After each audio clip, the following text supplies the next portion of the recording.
So what are the major takeaways from this video? Disability is clearly an equity and social justice issue.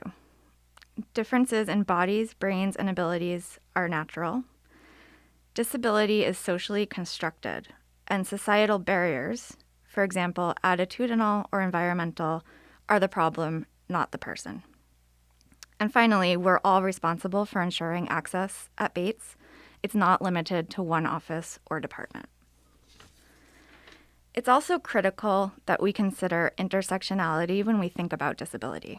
We know that we live in an ableist society where people with disabilities often face oppression and discrimination on many levels. Beyond that, we must also consider how an individual's other identities, like race, religion, gender, and sexuality, intersect with this and impact a person's access to full inclusion. So where is Bates in this work? First, I want you to know that there are many staff, faculty, and students working hard to make sure our campus is more inclusive and accessible. However, we still have a lot of work to do as an institution. Right now, we primarily ensure equal access to the curriculum, physical campus, policies, and programs through the provision of accommodations. I've had the pleasure of speaking with many incoming Batesies this summer who have needed to request an accommodation due to an anticipated barrier. This could be in relation to things like timed exams, physical access on campus, or course materials. Accessible education plays an important role in ensuring that barriers are removed and students have an equal opportunity to participate in all aspects of the college. However, what we want to strive toward as an institution is eliminating the need for individual accommodations through the use of inclusive design. What is inclusive design? Inclusive design is proactively designing for all humans to the greatest extent possible. It's about eliminating barriers from the start. And one of the best things is that we know it's helpful to everyone, not just people with disabilities. I'm going to share some brief examples that you might consider as a student. You may be in a role where you're planning an event or a program.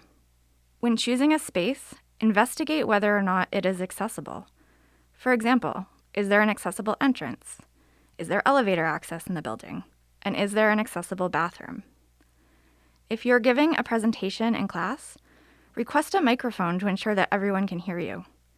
Describe any visuals, like graphs and charts, so that folks who cannot see your presentation can still access the content. If you're showing a video, make sure it has captions. If you're sharing a podcast, make sure there's an accompanying transcript that folks can access.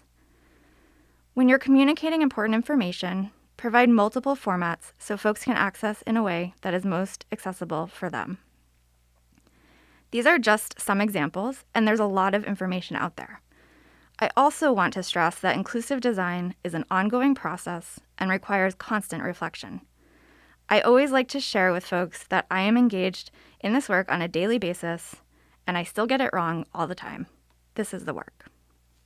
With that, I do want to make sure that folks know about the Office of Accessible Education and how we work with students.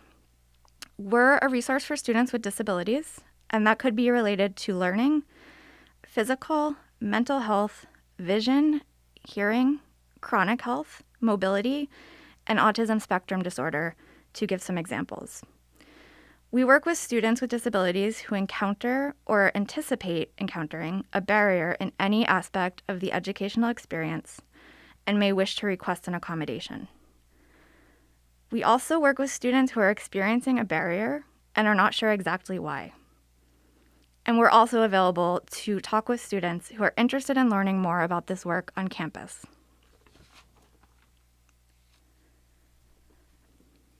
We have a lot of information on our website, including how to request an accommodation. We also have resources specifically for new students coming into Bates.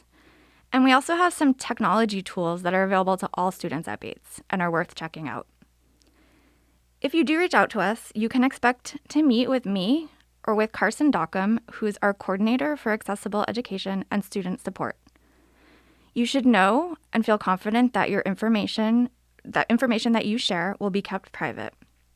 We also want to make sure that documentation of disability is not a barrier for students. So please come in and talk to us and we can figure that out together. Finally, thank you for taking the time to watch this. I look forward to working with you during your time at Bates.